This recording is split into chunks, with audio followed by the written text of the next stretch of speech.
The Subaru Impreza has been around since the early 1990s, 1992 to be exact, and along the way has brought many generational updates in different legendary vehicles such as the WRX and the WRX STI.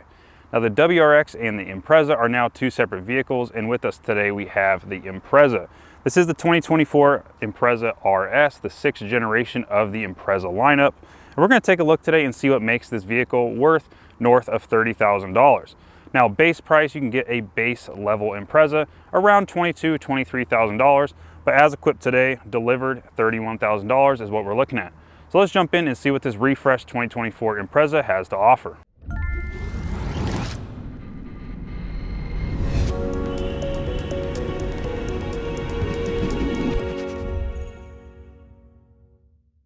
Addressing the elephant in the room, for the 2024 model year, we have this Oasis Blue Pearl paint.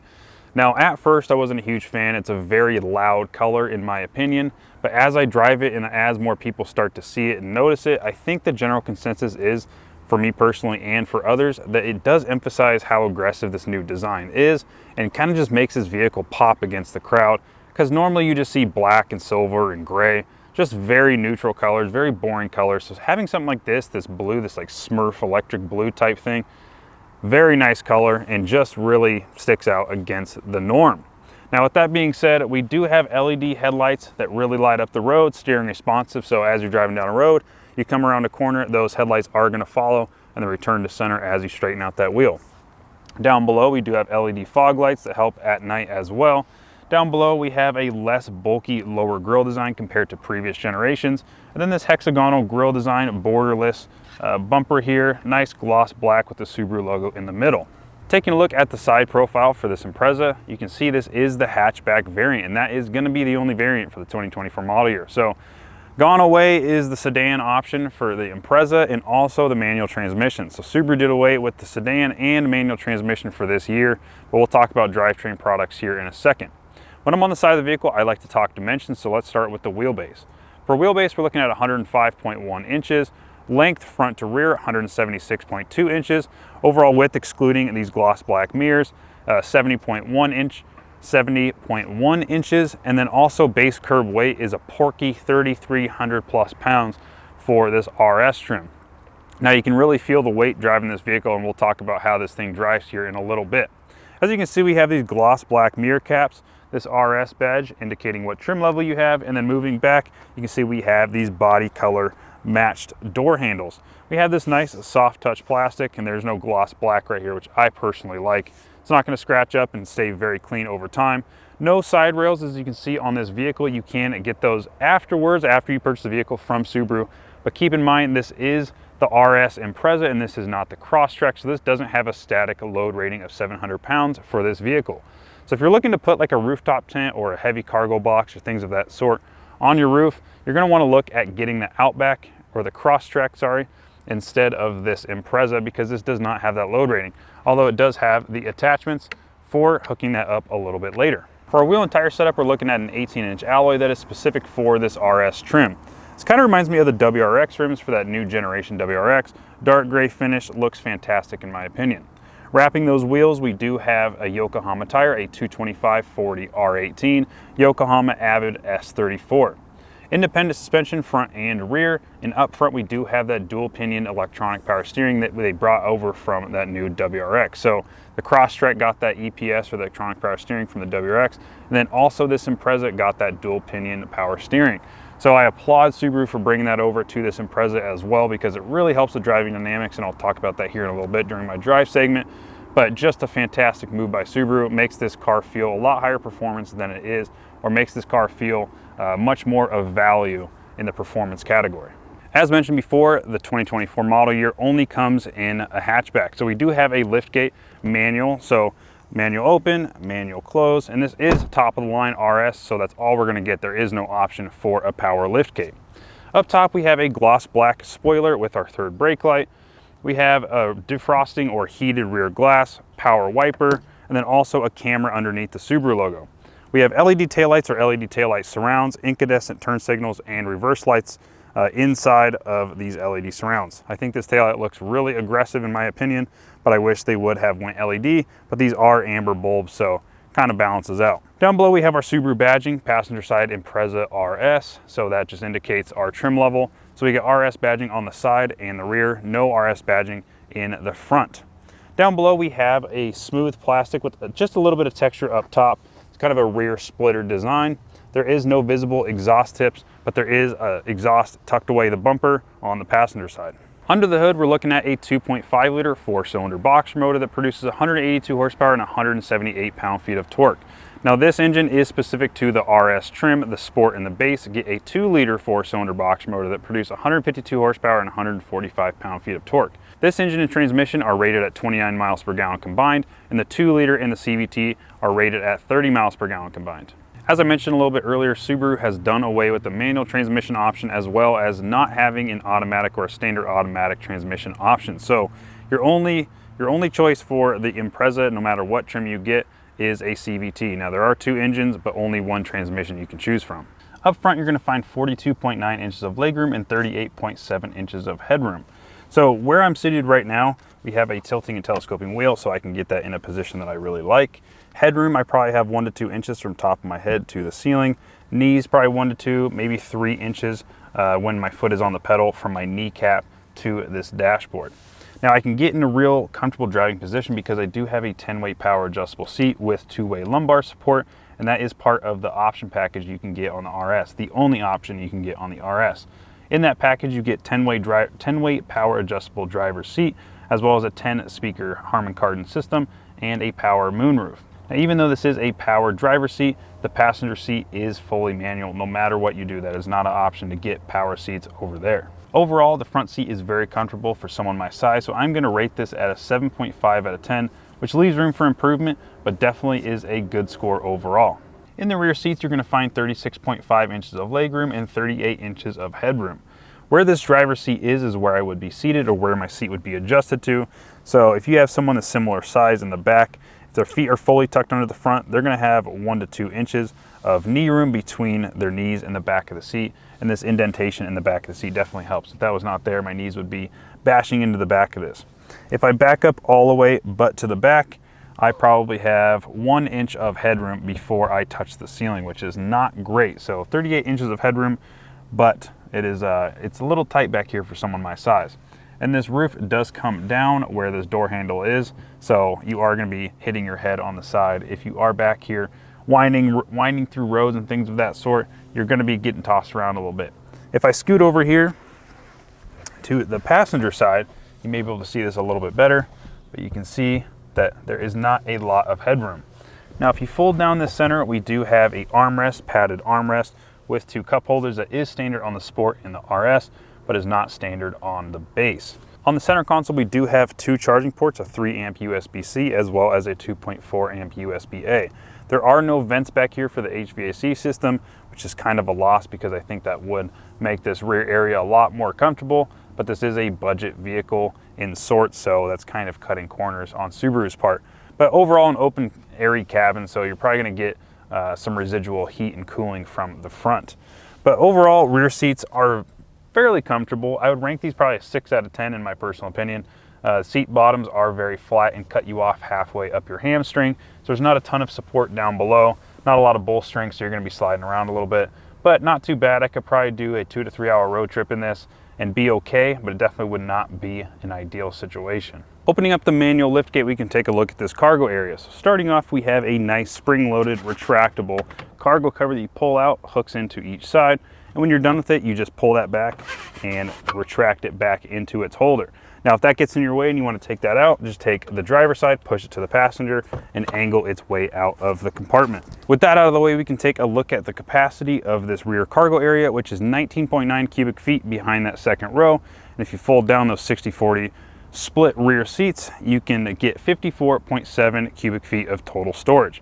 Now, keep in mind, when you fold those seats flat, you do not get a completely flat floor. Those seats do have a little bit of an up angle to them when you fold them down. On each side of the rear cargo compartment, we have a cup holder and this longer storage compartment on each side. And underneath the floor, we do not have a spare at all. We just have a jack and also a fix-a-flat with some storage behind that. And if you take that foam out of there, you can actually fit a spare tire after the fact or after your purchase. Subaru does not give you the option to get a spare tire in the rear, but just only that jack can fix a flat, which is kind of an interesting thing because most people don't know how to change a spare tire. Not most people, but some people don't know how to change a spare tire, and I'm assuming they're probably not going to know how to use a fix a flat. I know that they give you instructions, but just people aren't going to read instructions. It's going to be a nightmare. So kind of a weird thing that we're doing away with the spare tires. Bring them back. Bring back the spare tires, please. For our interior, we're going to find a cloth-like material. We have a red on the bolsters, top and bottom, a darker gray on the outside, and a lighter gray inlay on the inside. On the seat bottom and top in the centers, we're going to have this perforated gray and red inlay. Kind of an interesting material, but it's better than the Crosstrek's cloth material in my personal opinion. Very supportive seats and actually fairly comfortable in the front. Seats have some more to offer, but overall, not my favorite color, but actually not too bad functionality wise. Moving inward, we do have a padded leatherette type material for the center console, stitching on both sides. Opening that up, we have enough room and it's deep enough to store a hydro flask, depending on which way you put that in there. Storage for some other things as well. Pretty simple. There's no lights, no charging ports on the center console. Closing that, we do have some storage in the front, big enough for a wallet or so, definitely not big enough for an iPhone. 12-volt charging socket there, dual cup holder with a pass-through in the middle. Our heated seat controls right there, passenger and driver side, high and low. We have this piano black surround, this leather wrapped gear selector or drive selector. And if you see right here, we have a manual simulation. So if we pop that over, we can manually shift that or simulate a manual shift. We also have paddle shifters that are standard on this RS trim. Kind of interesting that this is a CVT with manual simulations, kind of funny. In front of that, we do have a wireless charger where you can put your phone. You can either use the wireless charger or just use it for storage. If the car was on, you press that power button and that would start charging. Let's go ahead and power this on. Get in, foot on the brake, and press our button. So we have our 11.6-inch infotainment display. This is an LCD screen, so it's definitely not the snappiest. Looks okay, but can get a little bit jumbled up here just with Subaru's layout. They have a permanent banner up top and permanent HVAC controls down below. So realistically, you're only getting, I don't know, maybe 8 inches of real estate.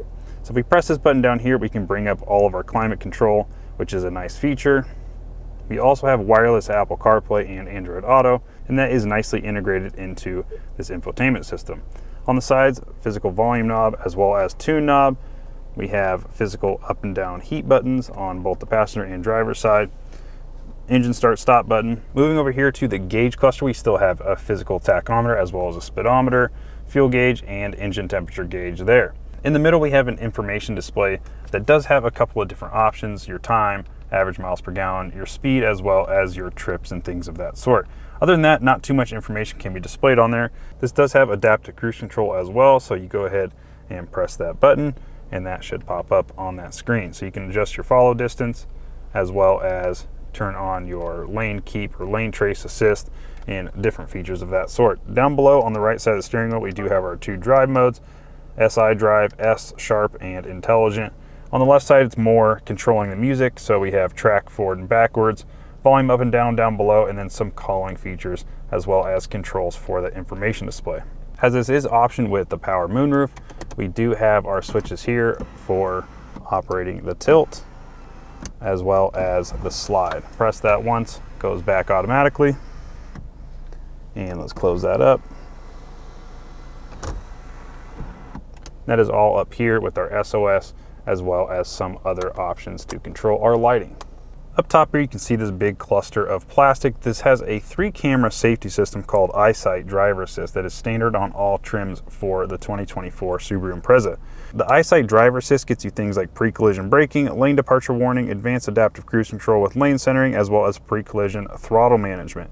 As you can see here, we have our cruise control as well as our lane keep assist and things of that sort.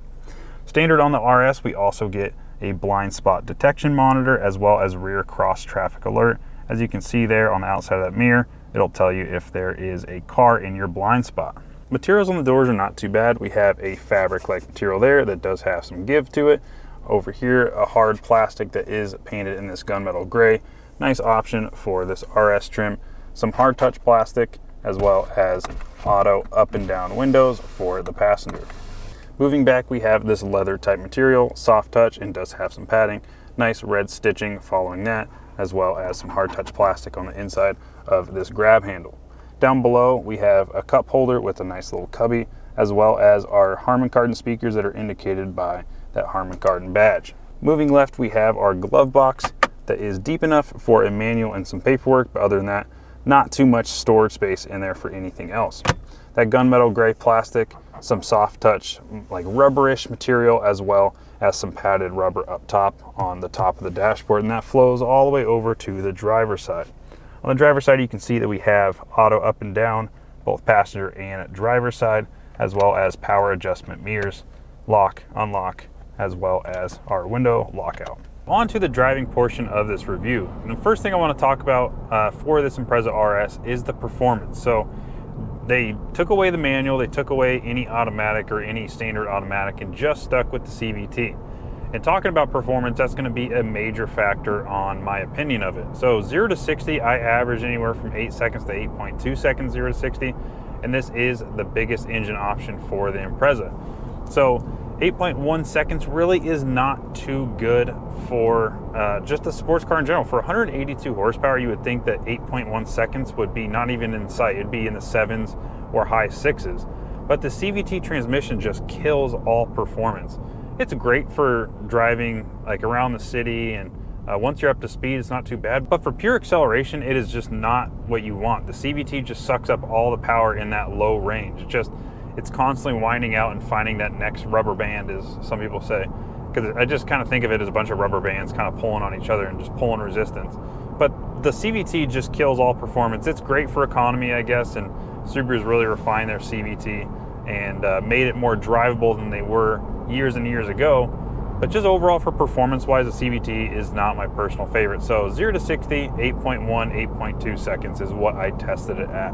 So the CVT definitely isn't a favorable factor in acceleration, but for deceleration, the brakes in this Impreza are definitely adequate. I don't know in a track use, if you're really romping on these things and putting a lot of heat through them, I don't know how they're gonna hold up, but for everyday driving, these brakes are not too bad. They are ventilated brakes, which almost all brakes are now. They're not drilled or slotted or anything like that, but they do advertise on their website as ventilated brakes, but that's just really any standard disc brake at this point in time. But for the brakes, I find that the initiation of the brake pedal when you're up at speeds 60, 70 miles an hour, when you do initiate that pedal, it is not jerky like some cars are. Some cars definitely have a bite to them right at first and then go gradual, which is kind of hard because it just kills your smoothness of braking and makes it feel very jerky. So this is smooth initiation and smooth brake feel all the way through and comes to a complete stop without feeling jittery or anything like that. It's tracked completely straight when you are hard on the brakes.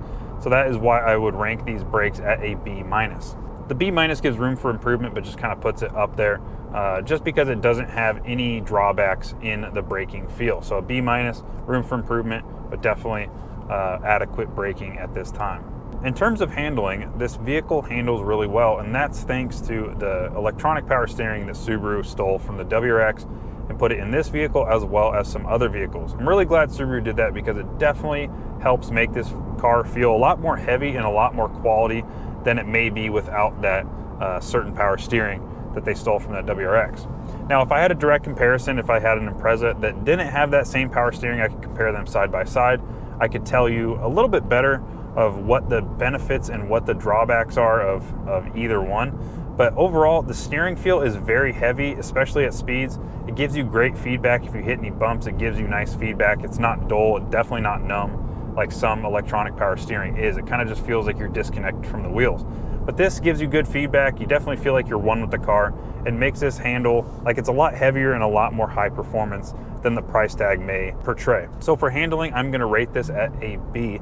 Leaves room for improvement, but pretty high up in the ratings because it's not like the best steering I've ever felt in my life, but when you take into consideration the price tag and what you get for the price and the steering and the handling and things of that sort, a B is a fair rating in my personal opinion. Now let's touch on ride quality just a little bit. So this is a sport oriented, so rally sport. It is a sporty car oriented suspension. So it's going to be a little bit stiffer than, say, like a luxury vehicle or an off-road style Subaru. So it's going to be a little bit tighter and a little bit stiffer, but overall the compliance of the suspension is excellent. So I'm going to put this at a B, and you're probably thinking, Nick, dude, you got to stop ranking the categories at a B, but it's really hard because this car is just a B level car. It just reminds me of a B. So with suspension, it's sporty enough to where you feel like you're in a performance vehicle or performance oriented vehicle, but when you hit a bump, it's not harsh, it's not like brash, and it's not going to hurt you. Like some vehicles I've been in, if they have a sport suspension, you hit every bump and you're sitting there bouncing. This 40, 50, 60 miles an hour on a freeway, it just handles it excellent. If you hit a bump or hit grooves in the road, it doesn't hurt you, it doesn't hurt the car, and it's a very compliant suspension. So when you're going around a bend or you're going over a modulation, especially around a bend, it just handles super well, flattens out, and just goes along the way. The cabin noise is excellent in here, especially when you are cruising on the highway, 60, 70 miles an hour. You don't really notice. You can have a conversation with somebody in the car. I just went on a pretty decent road trip, and I noticed that when we're driving at 60, 70 miles an hour, I can have a normal conversation. It might seem like I'm talking loud right now, and that's just kind of me projecting while I'm on video, but when I'm just talking to a buddy or my girlfriend in the car, I notice that I'm not having to yell or shout or just kind of talk loudly. I can just calmly talk to them, especially while up at speed on the freeway, which just kind of seems rare in sports car nowadays. It seems like you're either going to get performance or comfortability or cabin noise, lack thereof. The engine is not an overpowering noise, especially with the CVT. It's always higher up in the RPMs, but they definitely found insulation or some sound deadening in between the engine and the cabin. So cabin noise, I'm gonna rank at a B-. It's obviously could be better, but overall, not too bad. So for fuel economy, this engine and transmission combo gets 29 miles per gallon combined. If you go with the Sport or the Base, you get the 2-liter 4-cylinder boxer motor, and that gets 30 miles per gallon paired with the CVT transmission. So for the extra performance and how this thing rides and overall package, I think 29 miles per gallon is a fair fuel economy in this class. So I'm going to put the fuel economy for this at a B-. If it was in the 30s, it'd be more towards a B or a B+, but at 29 miles per gallon, you are getting a kind of a balance between performance as well as economy. All right, forgive me, it's gotten really dark in these back roads, especially at this time of day, so I'm going to turn on these lights right here and hopefully light me up a little bit better. But for the final category that I'm going to be ranking on this Impreza, that is going to be speakers. This is going to be a new category that I'm going to be ranking or grading on all vehicles that I drive, whether it has premium speakers or just base speakers. So this does have the Harman Kardon speakers that is included in that option package, that $2,000 package that this vehicle is equipped with. That gets you the power moonroof, the 10-speaker, 400-watt equivalent Harman Kardon speakers, as well as this 10-way power adjustable driver's seat. So in terms of the speakers, I noticed that at lower volumes, and these speakers are not broken in yet. I want to mention that because I feel that sometimes people forget that you have to break speakers in, especially in new cars. So this car only has 2,000 miles, and I'm assuming that most journalists that have had this vehicle have not blasted the speakers like I have.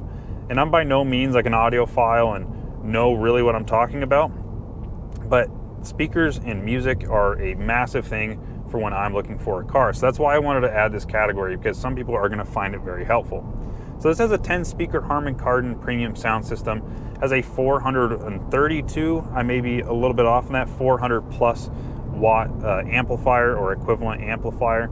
And so bass is very, very punchy and very full, but at lower volumes, I find that the bass can overpower the mids and the highs.